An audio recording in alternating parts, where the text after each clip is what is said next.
Hello, everyone. I'm Terrence. I write, I play video games, and I'm a full-time nerd here for the speculative fiction website MetaStellar, and I am here with author the very trippy book Screens, Christopher Laine. I've been, well, let's just say that if you want to know what it was like to do an acid trip, then read that book. So, welcome, Christopher.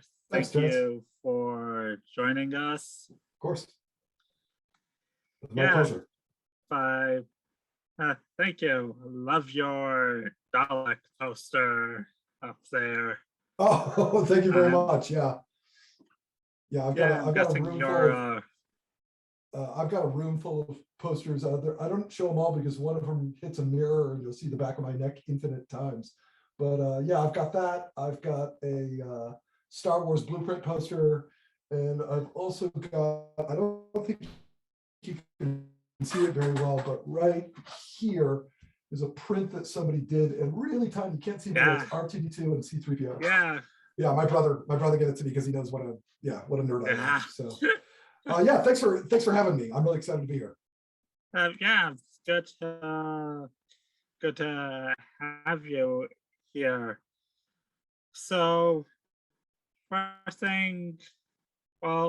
first thing that's important for me personally is that what drives me is the why I do what I do. So why do you do what you do? So why do you write? Oh, why do I write? That's a really good question. Yes. I started writing when I was pretty young. I mean, it was mostly just me goofing around as a kid, but I've always been, I love a great story. And I think a lot of people who qualify as quote unquote nerds love a great story. I mean, you love science fiction, you love fantasy, you love horror, you love a good TV show, you love a good video game. And it really, to me, it really comes back to the story. Like, if you can make all the fancy graphics you want, you can create all the special effects you want, you can even create a really engaging book. But if it isn't driven by a story that takes you someplace, I never really can get into it. And so every time I sit down to write, a lot of it's about what would I like, right? What would people like me like? Like, what would, yeah, exactly. What would people like me like? Yeah, you know what I mean. You know exactly what I mean. And that's what I write towards, is that I write and I create based on, like, what would people like me be into? And that may not be a huge pool of people. It may be a kind of its own little, microcosm of people, but that's who I'm aiming towards, is like people who want those kind of weird, creepy, or interesting things out in the world. And that's always what's motivated me. Yeah, if you're into video games at all, you should check out the game Alan Wake. That should be right up your alley. It's basically a Stephen King simulator. You're a moody writer who's fighting the forces of darkness. Okay. Yeah, I've heard of Alan Wake, and I just never got a chance to get around to playing it. It came out when? What was it, like 2010, 2012, came out something like that? The remaster just recently came out. It's on the Epic Games Store and most consoles. Yeah, cool. And there's a novelization of the game available as well. Okay. Yeah, no, I'll check it out. I've been looking for a new game. Cool. Yeah, I have a ton of them, so I'm pretty much have encyclopedic knowledge inside my head. That's one of the things you can always tell about a truly like nerdy person or obsessive person, is they have encyclopedic knowledge about certain things. My encyclopedic knowledge tends to be more more in the realm of like, I guess, mythology. So I obsessively study mythology, and then as I'll drive my partner absolutely mad because we're watching a TV show or a movie or something. I'm like, oh, that's based on the story of so and so. Okay, here we go again with mythology guy. But yeah, we all have it, man. We all have it, right? We have that encyclopedic knowledge of certain areas of the world that doesn't matter to other people, but it really does matter to us. Yeah, I think it's important to have an interest or a hobby just to help you just have something to focus on so that you don't go totally insane. Indeed. No, and yeah, no, it's a good thing too. You know, I mean, the thing is lots of people don't have those habits or don't have those obsessive things. And I wonder how they get by. Like, how do you not have something that is just your whole universe can dive into that thing? But I mean, for some people, it's not their thing. But for people like you and I, yeah, it is definitely our thing. Yeah. Speaking of insanity, what is the appeal of Lovecraft to you? And why do you think Lovecraft appeals to so many people today? That's a really great question, because I've asked myself that a couple of times. I got into Lovecraft not through Lovecraft. I actually got into Lovecraft when I think I was like 14 years old, and somebody gave me a copy of this weird like early 80s book called Strange Glory.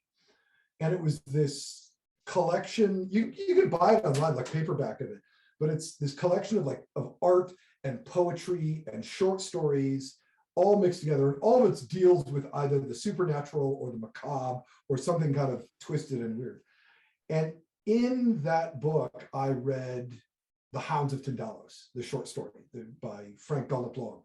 And I was blown away. Like, I had read Poe, and I had read, the classic horror stories, right? I had read Shelley and Poe, and who's another great example? I read Blake, right? So there was a sensibility to horror at that time that was very much rooted in, ghost stories and sort of the macabre, but not twisted. That's what. And then along came the likes of Lovecraft, and along came the likes of, like I said, Frank Galleplanc. And it was such a twist to read that story. It was so radical for me that I was stunned as a 14-year-old. And I immediately started to look into Lovecraft. And obviously, being a Dungeons and Dragons player in the early days of Dungeons and Dragons, there was the Deities and Demigods book, which had the Lovecraft mythos inside of it, right, with all the creepy old pictures. And so that kind of led me down that road to start getting more into Lovecraft, more into Robert Bloch, more into Robert E. Howard, more into August Derleth. I started to read that stuff more and more, and that's sort of where that obsession came from for me. As to why people are into it again nowadays, it's a great question, man. I mean, obviously, Lovecraft Country was a huge splash, right? Lovecraft Country got turned into an HBO TV show, and whatever you might think of it, it shows this revival and this interest. And there are a lot of films coming out that have a lot more Lovecraftian stuff, right? Guillermo del Toro is a big Lovecraft fan, and he's made a lot of movies from Hellboy onward that are more Lovecraftian bent. I mean, all of the Alien series has a Lovecraftian thing, right? And I think people are more into it again. There's like a revival of it, because there is something in it that goes beyond the pulp aspect that it came from, right? All that writing, all the Lovecraftian stuff, all of it came out of pulp writing, because that's the only place those guys could get published. That there wasn't a mainstream audience for that kind of fiction. But I think there's a revival because there is something rather telling about the stories that they talk about, right? Cosmic horror has this interesting nature to it that you don't want to know what the universe is made of, right? You don't want to go there, right? That's not something you want to know. Don't go there. Yeah, don't go in there. Don't open that book. You know what I mean? Like, that's not something that And Yeah. that's a great aspect of Lovecraft and of the writers in that genre, and the writers who came after them. You know, you look at all the writers who came afterwards who were kind of contributing to the mythos.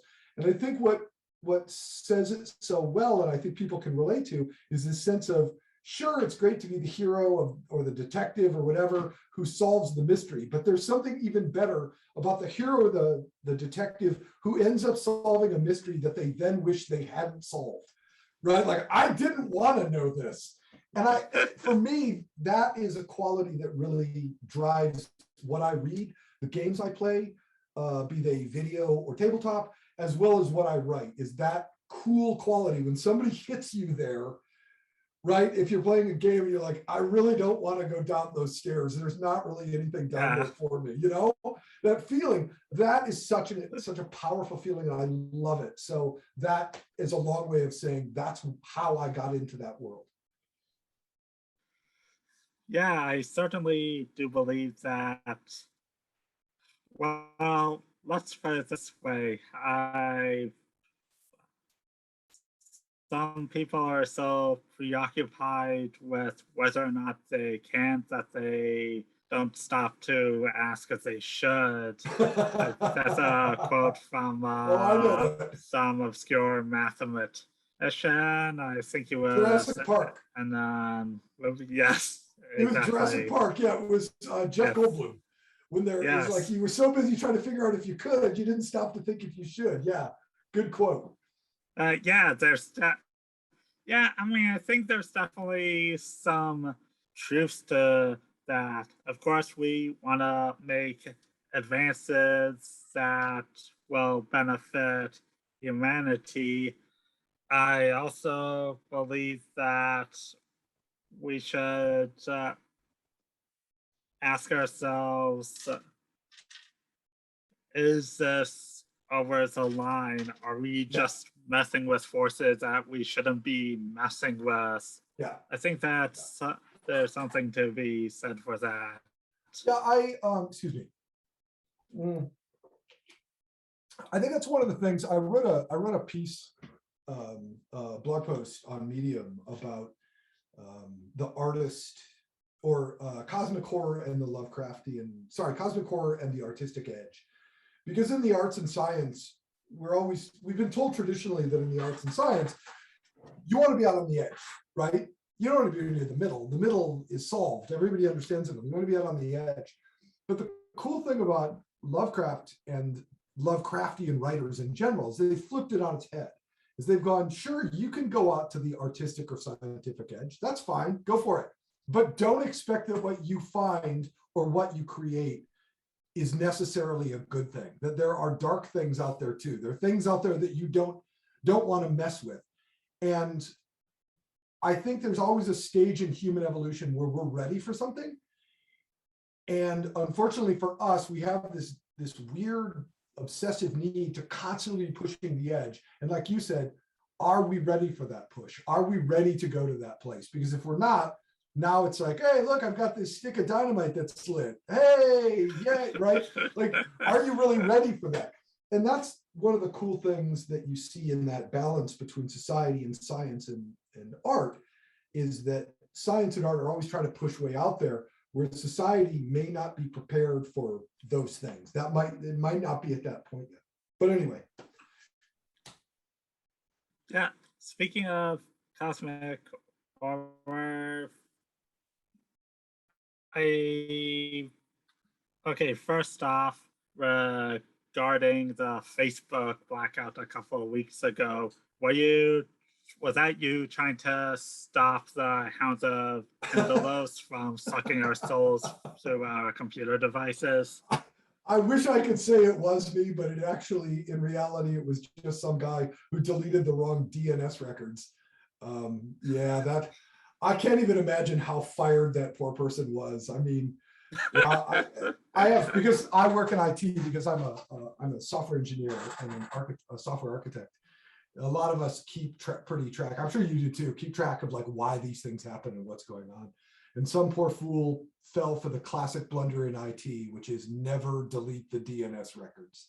never delete the DNS records. You know, Okay. too many horror stories have come about from companies who are like, oh yeah, make this whole change. Oh my God, we can't get onto the site at all. I wish it was me. I wish I could have take credit for that, but no, it wasn't me trying to protect the human race from the hounds of Tindalos. Yeah, I think that. Okay, well, I do enjoy working with technology.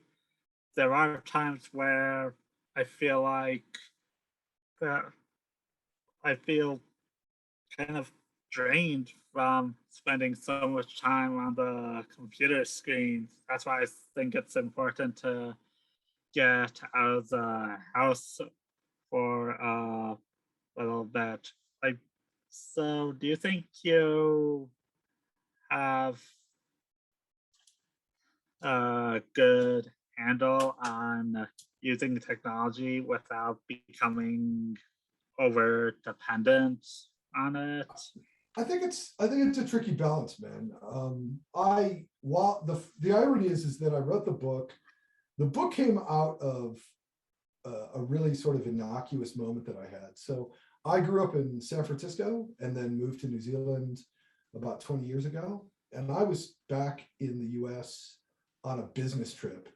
And I happened to have some time to spend in San Francisco. And I hadn't really spent any time in San Francisco since I'd left. So this was 2015. So anyway, I'm on the train. I'm on the Muni train, which is the train system inside San Francisco. And I hadn't been back in, like I said, quite a while.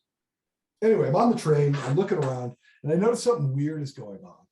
And I'm looking around at everybody on the train, and the only person aside from me who is not on a device is this old lady, right? She's just sitting there kind of looking out the window. But everybody else is on a device. Everybody else is on their phone or on a tablet or a laptop. And I remember it struck me as like, wow, that's kind of weird. That's kind of creepy, right? And just sort of the glazed look on people's faces as they're staring.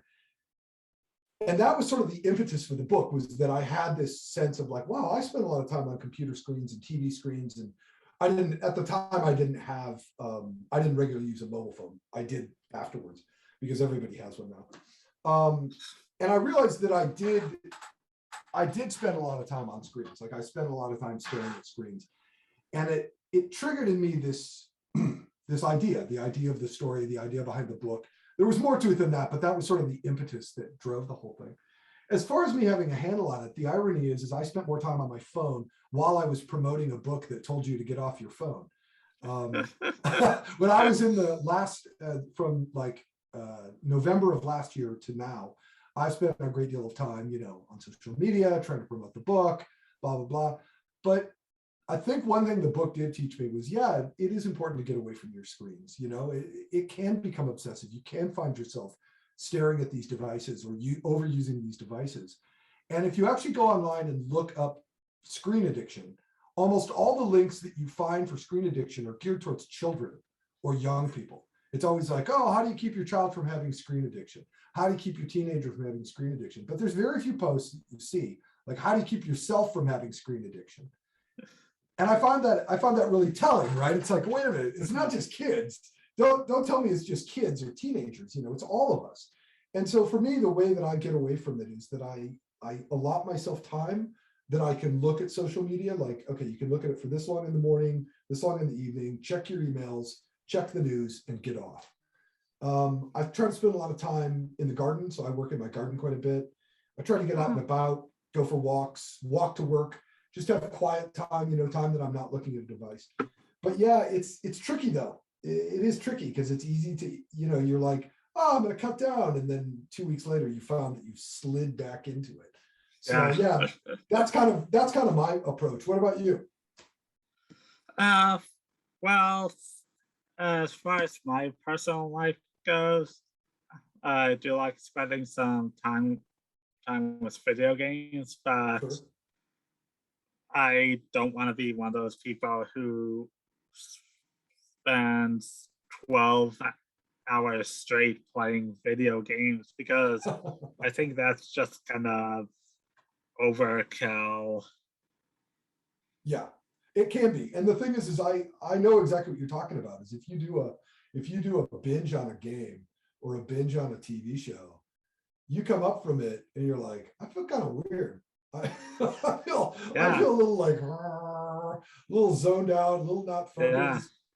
It's a weird feeling, and I think that was something that I was trying to that feeling. I was trying to poke at that on people because it's an easy one, right? It's easy to people who do spend a lot of time on computer screens are like, yeah, I do kind of feel weird. I do feel kind of drained. It's weird. So it worked in my favor. Speaking of addiction, I know that this book does draw upon your own personal experiences with the subject. So first off,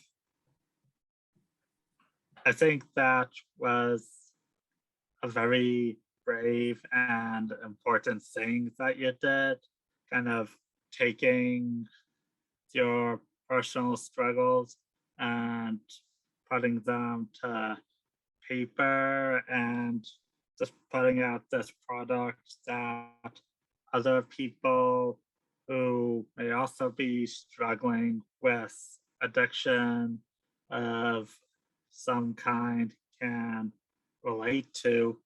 I did.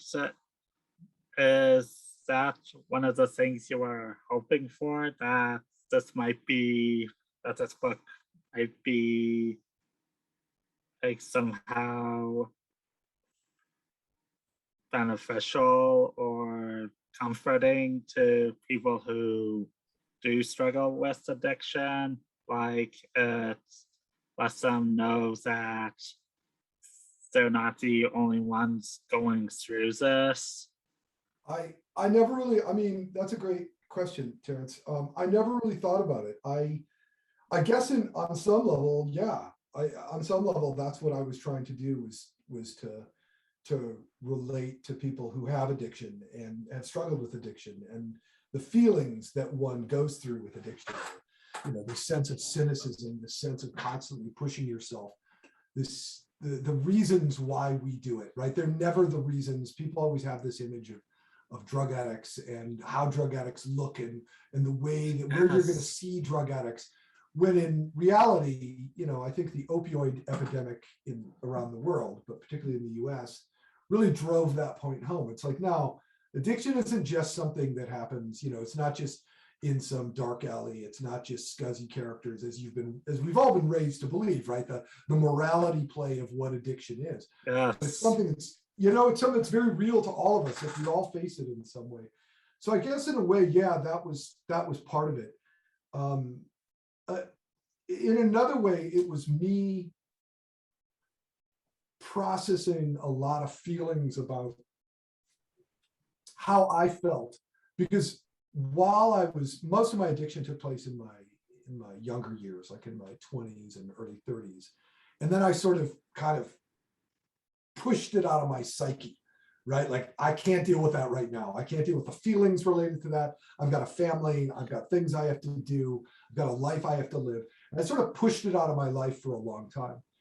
And when I had that epiphany on that train about screen addiction, it was almost like that 20-something, early 30-something me came back with all the feelings and all the vibes and all of the creepiness that came with it. And I was both horrified, but also thrilled to spend time with that person again, to get a sense of why he did what he did and why he felt the way that he felt, as well as I got a chance to sort of revisit parts of my youth, things that I did. And I'll never say that I'm ashamed of how I lived my life. I'm very proud of how I lived my life. It might have gone off the rails a couple of times too far, but by and large, I'm pretty proud, because that person that I was is who I became today. So if my book in any way helps people who struggle with addiction, that's amazing. And what I don't want it to come across as is somehow preachy, like, oh, this is how you get well. Oh, this is why drug addiction or whatever is bad. I wanted it to be more about, look, we all feel it. We're all kind of tied up in it. Very few of us aren't anymore. You know, if it's booze or cigarettes or the internet or drugs or whatever it is, we're all kind of bound up in it. And so I wanted people to feel like you're not alone. It really is something that we all suffer from. Anyway, back to you. Yeah, I yeah, that's true. This book doesn't offer the solution. It just says what the problem is. And personally, I have done some work within the subject of addiction, like doing some research for the organizations that I work with. And no, it doesn't involve any actual use of the drugs. But what I've come to find is that basically, I'm not sure how it works down in New Zealand, but I think here in the United States, for a while, we've been approaching the addiction issue all wrong. And I think it's just recently that people are starting to understand that people who are addicted aren't just like inherently bad people, that there's complex psychological and health issues associated with that. Yeah. That's a good point. What That's a are good point. Oh, go ahead. No, you finish. Okay, so what I want to know is what are your thoughts? Do you think the approach to the war on drugs is finally changing? Are we doing things right, doing things wrong? I think there's a couple of. I was just going to say, I think it's too personal. You don't have to answer. No. There's nothing. Too. Yeah, no, you're not getting too personal at all, nor too heavy. I think the interesting thing about drug addiction and about the society's approach to it is twofold. So first off, it is possible to be an addict. You know, it is. That's the first thing that even addicts need to admit to themselves. Like, it is possible to be addicted, and anybody can fall into it. It's not this group or that group. It's not, you know, this demographic or that. It's anyone. Anybody falls into it, and it's totally possible. And like I said, the opioid epidemic proved that beyond a shadow of a doubt. It spanned every part of socioeconomic. It spanned every demographic. Everybody had the ability to fall under the spell. And so from an addict's point of view, the first thing that the place I had to get to was, one, first abandon all these notions that you've been told about why you're bad if you're an addict, or why addiction is bad. Like, abandon that. That's just society talking to you on one level. What you really have to get down to, or I had to get down to at any rate, was why it was bad for me. Not why society thought it was bad, not why others thought it was immoral or whatever it was, but why it was bad for me, why psychologically I felt the need to be trapped in that universe, right? And I can't speak to other people's reasons. You know, everybody has their own personal reasons, and those are your personal reasons, and you've got to find those for yourself.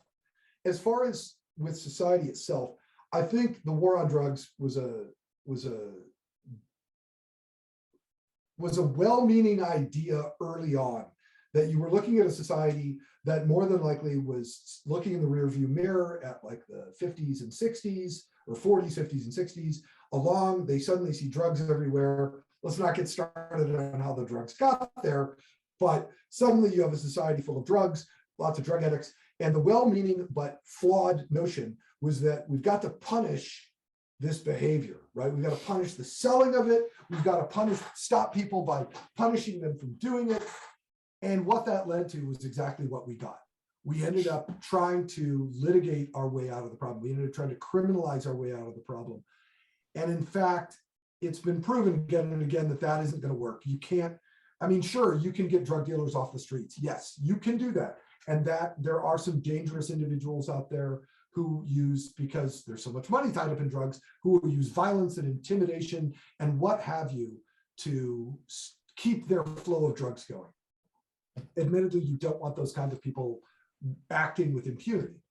On the flip side, the reason those people are selling is because there's a market, right? They're not, it's not like they're bringing steaks to cows, right?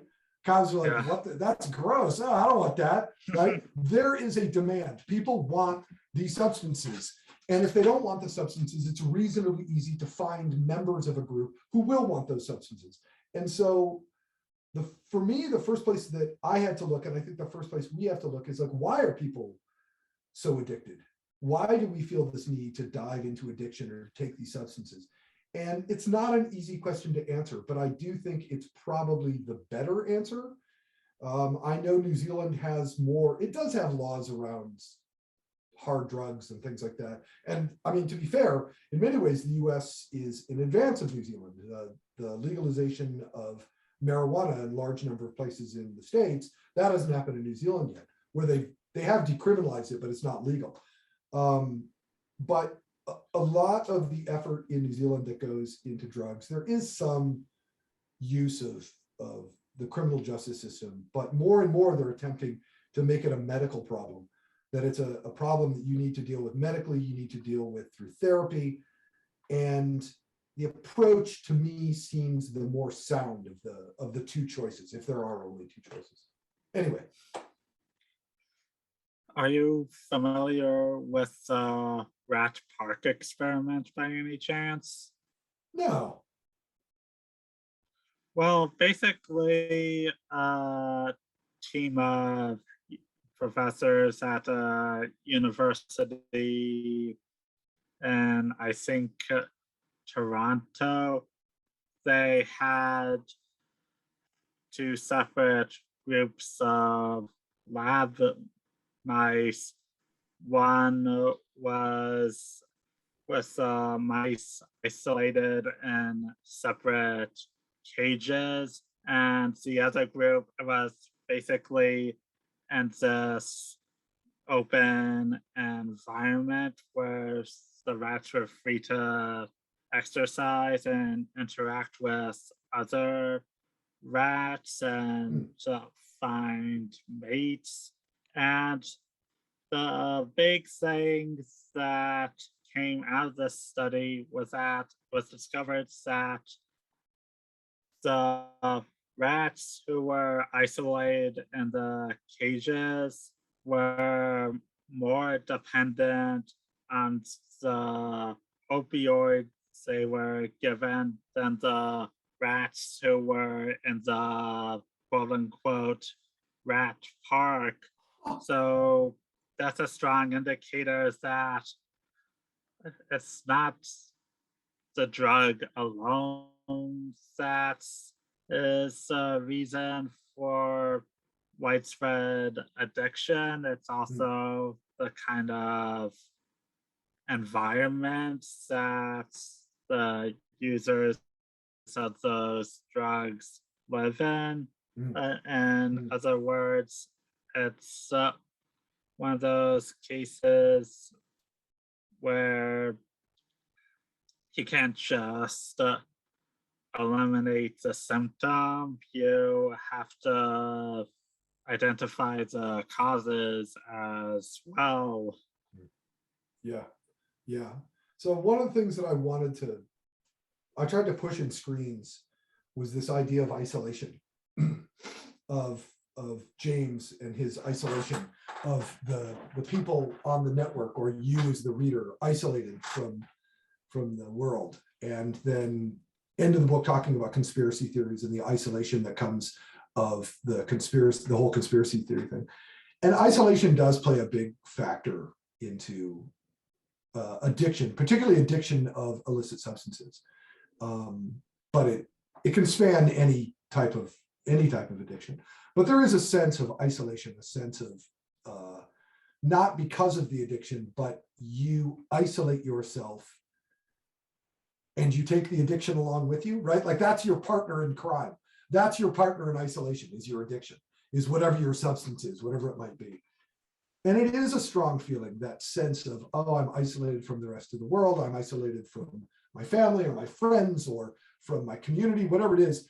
And now I'm just holed up in my little world with, whatever it is, my video game or my bottle of booze or my heroin or my speed, whatever it is, right?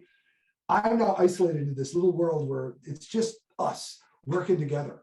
And if you stop and think about people climbing into bed each night, right? The number of people who climb into bed each night and will just lie there for hours just on their phone, right? Just in the dark, lights out, just on their phone, like sending messages and tweeting and Facebooking and all that stuff. And they look really similar. Like, we don't think of technology, we don't think of screens as, televisions and things like, we don't think of them as addictive. But when you think of it in those contexts, based on what you just said, what you're talking about, the experiment, it is about isolation, and you are isolating yourself away in a way that it can be fine, right? There are times, I enjoy a glass of wine.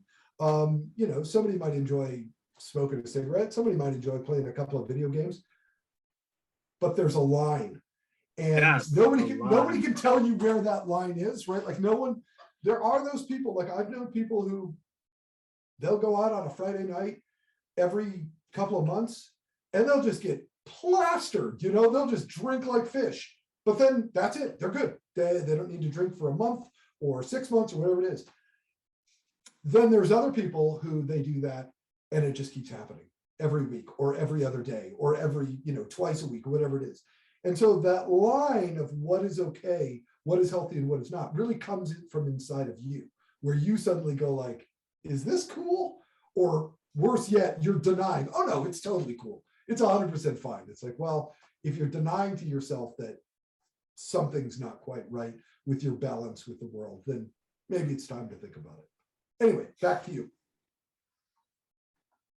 One quote I like to go by, it's from this documentary called The King of Kong, Fistful of Quarters. Yeah, the guy says, I don't drink, I don't smoke, I don't do drugs, I play video games. Yeah. So I have to give video games, I think, at least some credit for keeping me away from those more illicit lifestyles. Sure. So what I think it's cool about your book is that, well, one of the things at least I liked about is that each chapter is bookended by these fake documents / letters that kind of, well, personally, it kind of gave me almost this feeling in the back of my head that made me ask, wait, is there any kind of grain of truth to all this? I had to look up whether or not Alvin Chalmers was a real person. I've had people ask me that before. Yeah, so it's kind of, I mean, it does get under your skin like that. That makes me feel really good. I know that it might have creeped you out, but it makes me feel really good to hear people say that.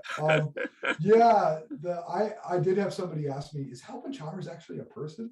And obviously, now that you've looked it up, Alvin Chalmers is the main character in Frank Belknap Long's story, The Hounds of $10.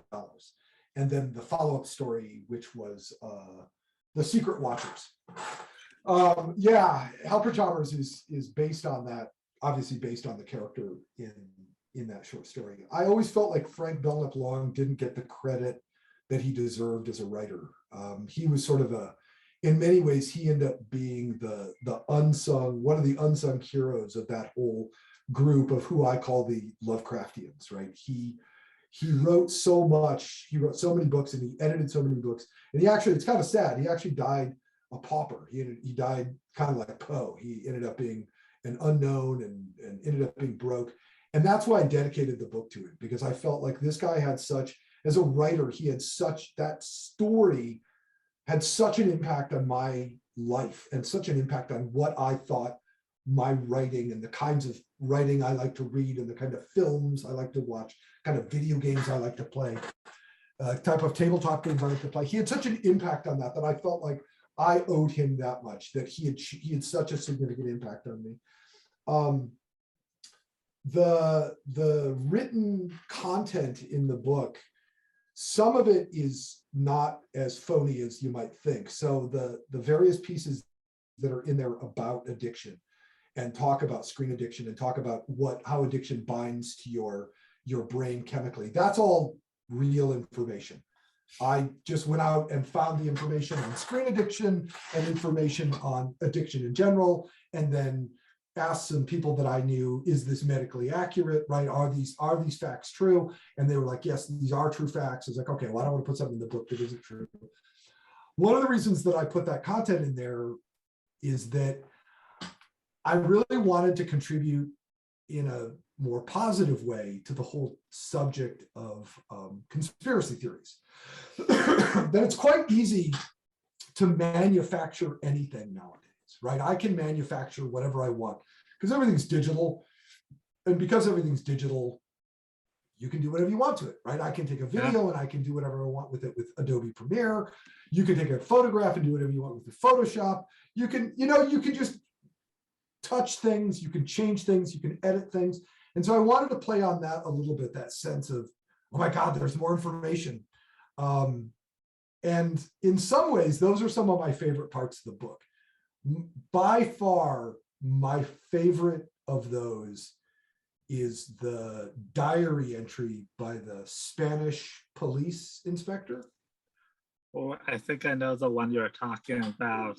Yeah, he's right. Late night police call. Yeah, that's the one. Yeah, it's late that night. was creepy.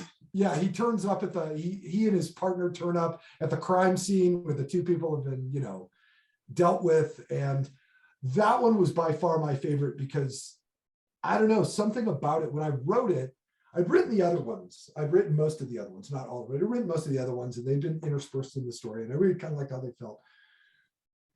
But it was coming to that point in the book where you are going to, things went off the rails. I'm not going to give too much of the book away, but you know what I'm talking about. That moment in the book when things just kind of like, okay, and there we go, things have gone crazy. I wanted that moment to, just before it happened, to give this sense of these awful things, of these things that this guy encountered. And so to me, that one particular moment really, even to this day, I went back and reread it the other day, and I was super creeped out by it still. I was like, oh, that's disturbing, Wait, did I actually write this? Yeah, exactly, man. There's those moments when you read your own work or you look at a piece of art that you've done, you know what I mean? Like where you're like, ugh, wow, that's really kind of disturbing. Yeah, I can see why that would freak people out. So anyway, I'm glad you enjoyed those. That was the effect I was going for. Yeah, and I know that the book is part of the series of other books called the Seven Coins Drowning series. It's kind of like, would it be fair to call it a Lovecraftian Marvel Cinematic Universe?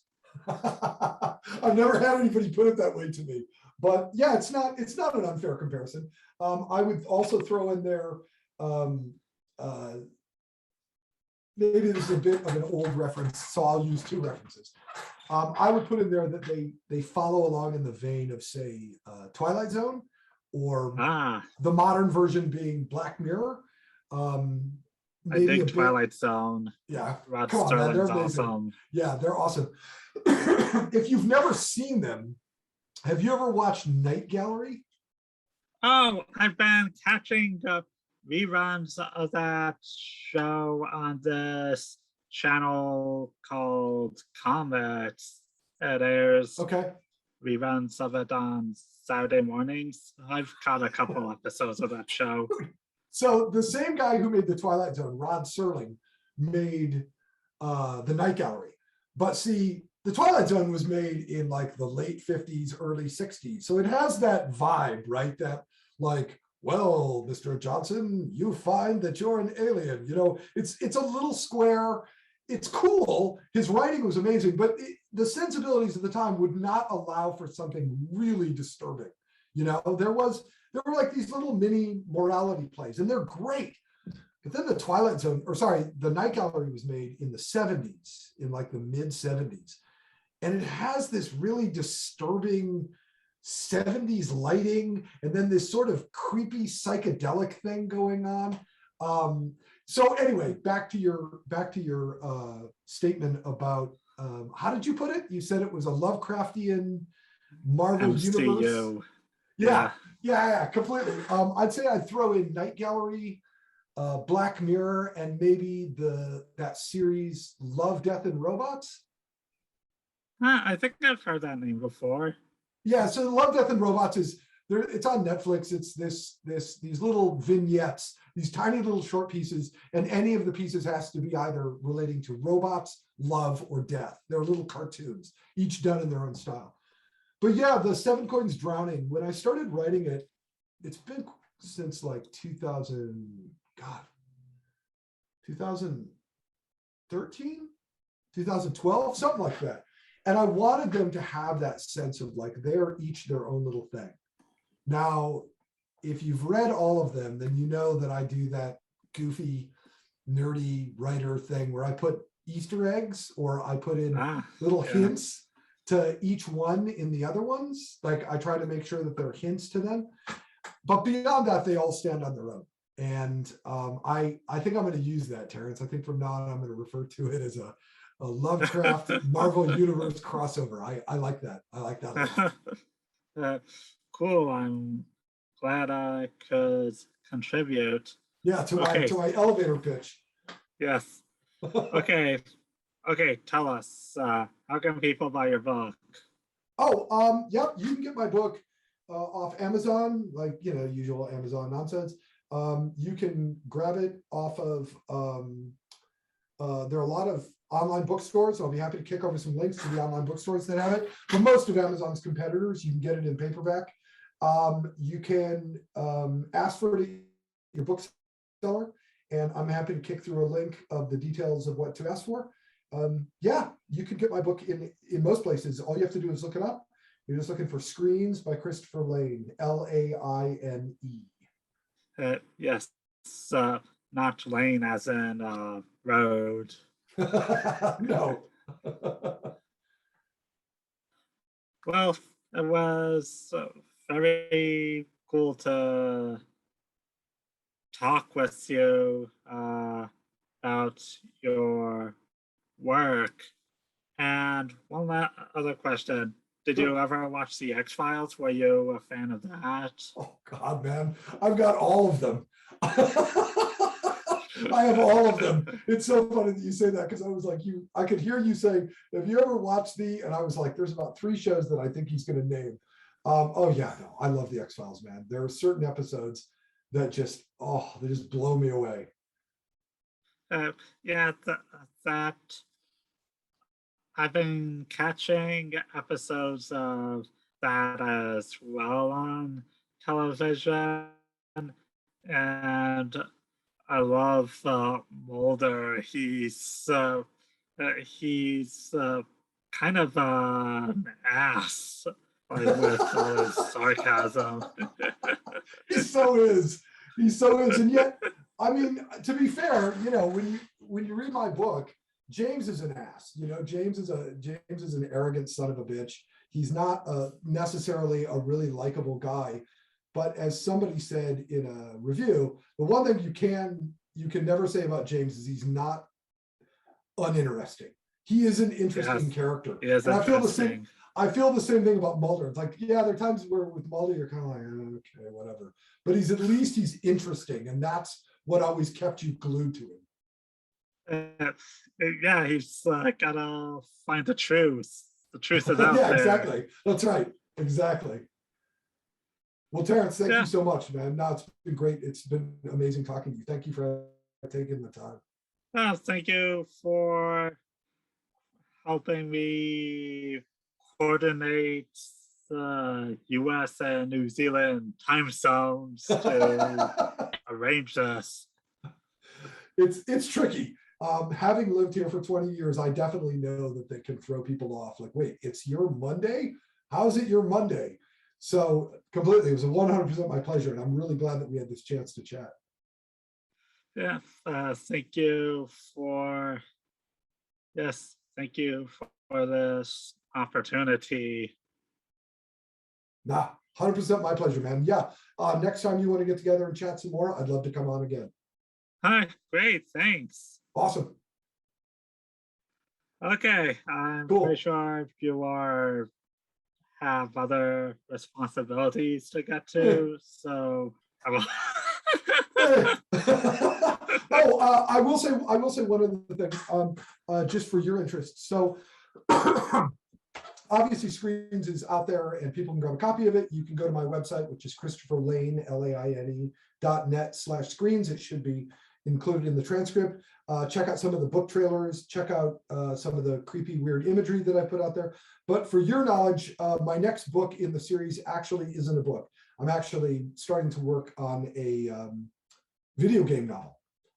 A video game novel? Like a visual novel? Dude, yeah. That's awesome. Yeah, so yeah, the next book in the series is actually going to be a video game novel or novella, whatever it ends up being.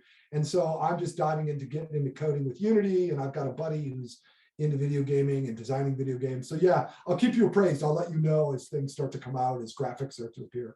What I'm hoping to do is get like a baseline first 1 or 2 levels to give people a vibe of it, and then kick it around to like people like you, people who are in the same kind of world that we're in, the world that you and I move in, to get feedback. You mean nerds? Yeah, in essence, yeah, nerds. But get people who would be into that space. It is, again, very Lovecraftian. It is very much in the video game world, and it is going to be like a novella. Get some feedback from people like early adopters, and then go from there. Try and make something a little bit bigger, and then get it out on Steam or on Epic or wherever. Yeah, I also have an idea for a visual novel. I was kind of messing around with this program called RenPy a while back. It's a RENPIE? PY. It's a visual novel maker built on the coding language Python. Sure. Okay, cool. I'll check it out. Okay. Well, I'll let you get to it. Cool. Thank you for your time. Thanks so much, Terrence. Great talking to you, man. Good talking to you as well.